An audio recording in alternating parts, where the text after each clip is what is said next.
Hello, I'm Pat Lincourt. I am the Director of Practice, Innovation, and Care Management at Oasis, and I'm here to introduce Dr. Steve Kipnis and Rob Picciolo as they're going to do a presentation. Actually, this is Chapter 2 in a series on stabilization and withdrawal services in substance use disorder treatment. Dr. Kipnis is a medical doctor who has many years of experience in treating substance use disorders and specialized experience in treating withdrawal management in SUD treatment. Rob Picciolo is a social worker who has many years of experience in working with patients who have substance use disorders, and he also has experience on the policy side thinking about substance use disorder treatment and the inclusion of withdrawal management services into programs. Um, the the presentation that you're going to see focuses on withdrawal management as well as stabilization. And withdrawal management really means the management of symptoms of withdrawal that people often present with when they're coming into care. And stabilization is a broader term. It means stabilizing the entire person, and that includes ongoing symptoms of craving or urges to use, as well as some protracted experiences of withdrawal that people may have for weeks or even months into treatment. Dr. Kipnis is going to talk about medications that are specific to substances that people may be using and experiencing withdrawal from. And then finally, Dr. Kipnis and Rob are going to talk about the whole team and engaging the team in the treatment of individual patients and in bringing the withdrawal management and stabilization service into your program. We want you to think of stabilization and engagement, that what we're looking to do is make the patient comfortable, not make them more anxious, more depressed, more in withdrawal, but really to get them stabilized and comfortable, and do that as part of a medical regimen. That it would be conducted under the supervision of a physician. And this is, in many cases, a change in the role of the physician in our treatment facilities, to have them be more actively engaged in medicating the symptomology that patients were presenting and stabilizing them when they first came into care.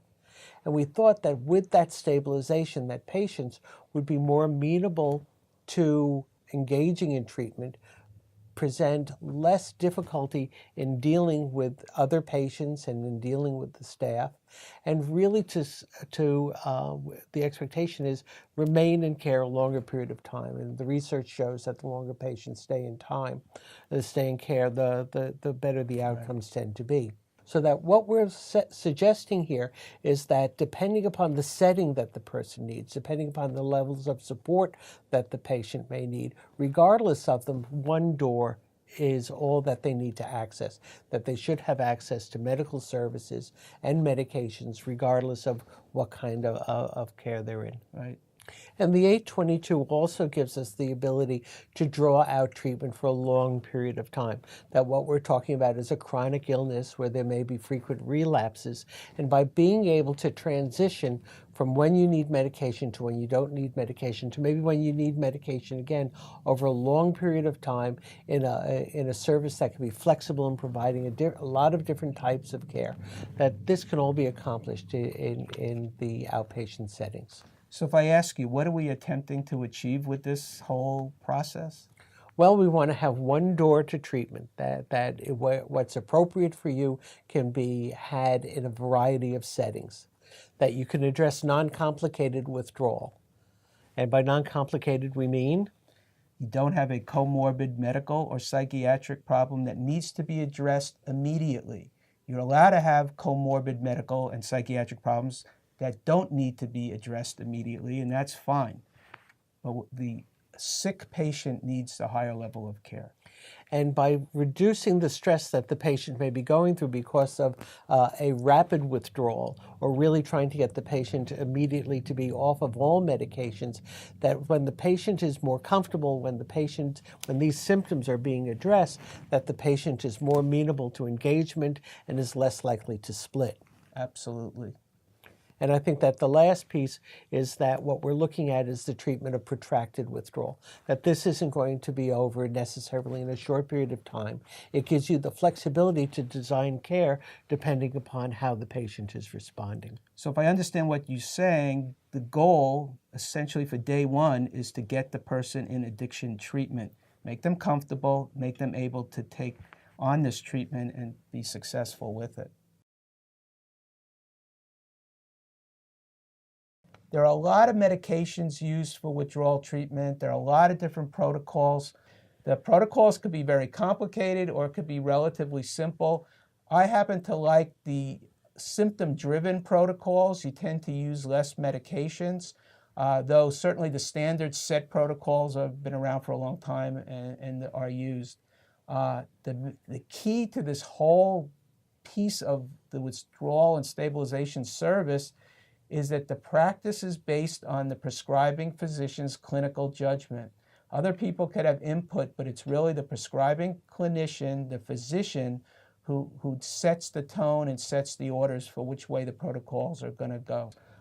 In the past, when I was given protocols and programs called up and said, could you give us a protocol for this? My answer was usually no, and that I like the doctor to be comfortable with what they come up with. My job was to make sure that it was safe. So for the treatment of withdrawal for alcohol, one could use Librium, Ativan, the anticonvulsants such as Tegretol, being careful with the adverse effects of Tegretol. Opiate withdrawal, if you have a license, you could use methadone. Buprenorphine works very well. Clonidine works well. Naltrexone. The sedatives are a little tricky. It's easy to substitute with phenobarbital or actually pick the sedative the patient is on and be in control of how they use that sedative. And then you have nicotine withdrawal, where you could use nicotine replacement therapies, Chantix, Zyban. Cannabis has always been a little tricky and sort of we don't really quite know what to do. There is some study of gabapentin for the treatment of cannabis withdrawal. And what we found with 1,200 milligrams a day of gabapentin, less withdrawal and improved executive function. The stimulants are difficult to treat across the board. Again, the patients come in with anxiety. You could use anti-anxiety medications, certainly adjust meds for sleep, and if they're depressed, give antidepressants. In the stabilization part of this, it's a lot of the same medications. Alcohol, once they're relatively stable on your meds, you could use Revia or Vivitrol, which is a naltrexone-based medication, or Campril, which is a camprosate. For opiates, again, methadone for a short period of time, buprenorphine or naltrexone. Nicotine replacement therapy works well for people who are nicotine dependent.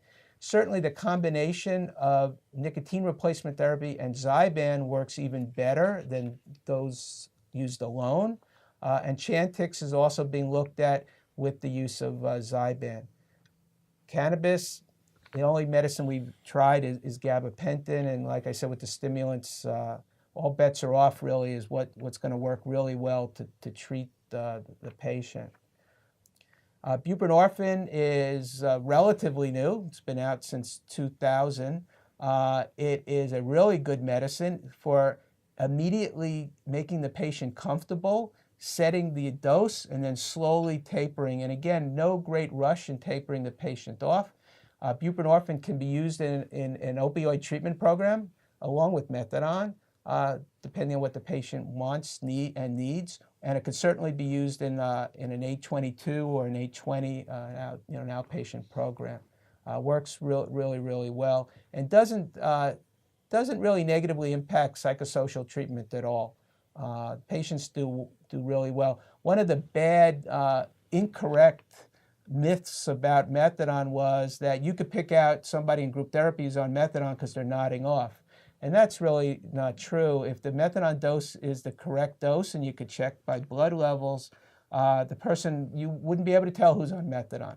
Frequently, the person who's nodding off is on a whole bunch of medicines, sleep medicines, antidepressants, or the group could just be incredibly boring and they're falling asleep in it. So you really need to look at the whole patient and not just blame it on one of the meds. And in terms of the documentation, I think we also often look at it as that we're documenting for somebody else. And that, in fact, certainly as we're trying to establish just what are the metrics that we should be using in the field, it's important for you to be documenting the things that you find are important. What are the elements of care that you think are significant? Because then you're able to say to your regulators or your funders that these are the reasons for making the decisions that we're making. And furthermore, these are the milestones that I'm looking at in the patient care to see whether they're progressing in care, whether they're stable in care, or whether we need to change care. Right.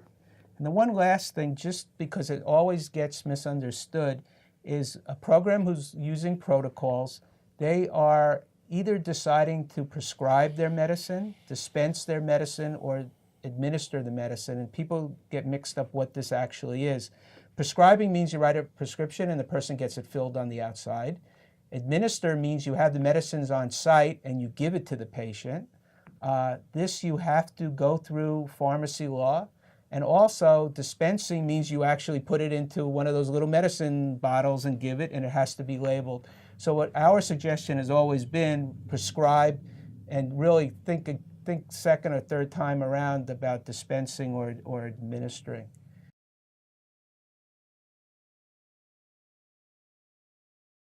Steve, I was wondering if you could talk a little bit about what I think are two of the great challenges for prescribers.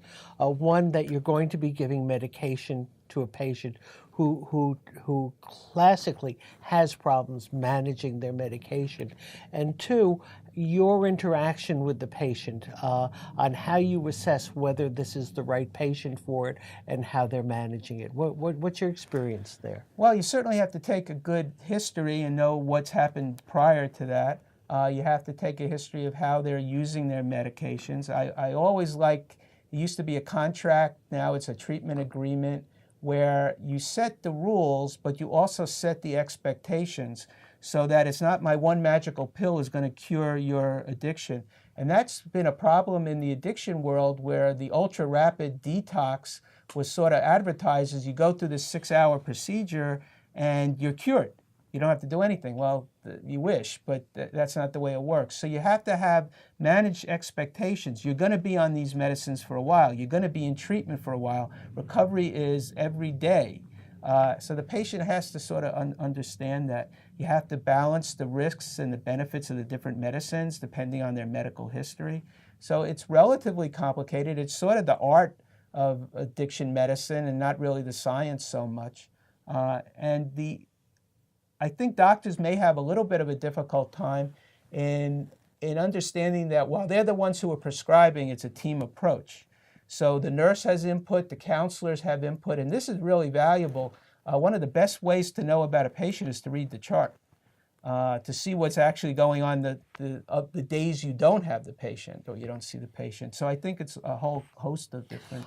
I think that very often for the clinical team, that working with the physician on these kinds of issues is new for them. It's really a new practice.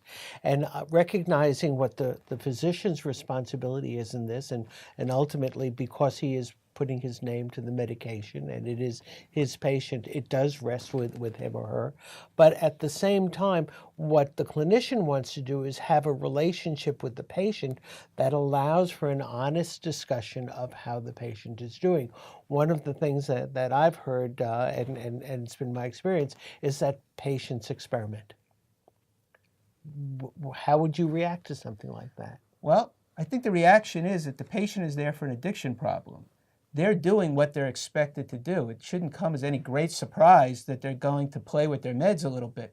I mean, the non-addiction patient in my general medical practice used to play with medicines, give other people their medicines when things worked, which is against the law. But so experimentation is just a way of life. I think you have to set your goals and your parameters at the very beginning. Certainly keeping track of meds, not writing for a huge amount of medications and seeing the person often.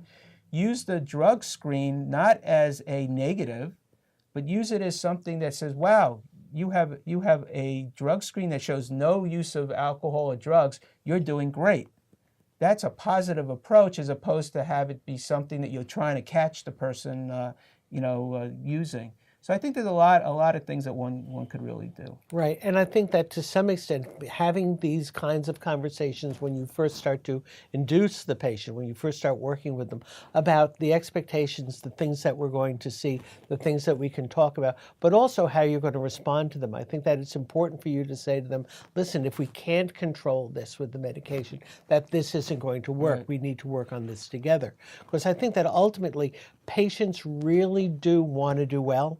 They would really like to do better with this. I know that very often what I've seen with patients is that they want to be off medications. And that I see as much experimentation with patients reducing their medications as taking too much of their medications, kind of feeling their way through it. No one ever woke up and said, I want to be an addict. So it's sort of like, you're absolutely right. They, like the rest of everyone in the United States, wants the magical pill that takes care of my problem and I don't have to deal with it anymore. And unfortunately, you have to deal with this every single day.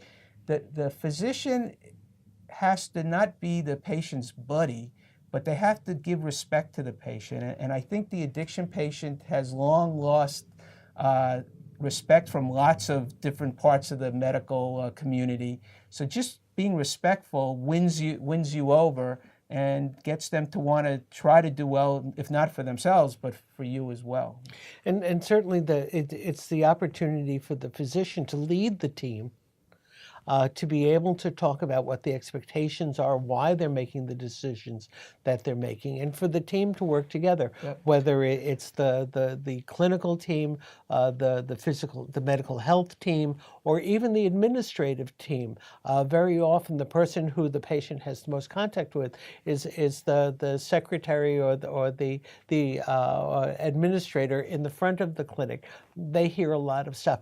Everybody has to be on board with this. This is an opportunity for them to take a look at how the program operates, what their philosophy is, and how they're going to handle these issues. Right. So if we want to leave you with some pearls at the end of this chapter, we really want you to do the best you could do for the patient. Always err on the side of safety. If you don't like how the patient looks or you're worried about something, move them up to a more intense service. Monitor their care and really document. We can't tell you enough. Document. Put down what you're thinking about this patient. It'll help you when you have to go back, and it will help anyone else looking at the chart. I just want to say thank you to Rob and Steve. That was an excellent presentation on withdrawal management and stabilization services. We hope that this was helpful to you in making the decision to implement withdrawal management services in your program or clinic. If you're in a WASAS certified program and you've viewed this, we have on the screen the website address for the application for becoming designated as an ancillary withdrawal provider. Again, thank you to Rob and Steve, and to you, the viewer.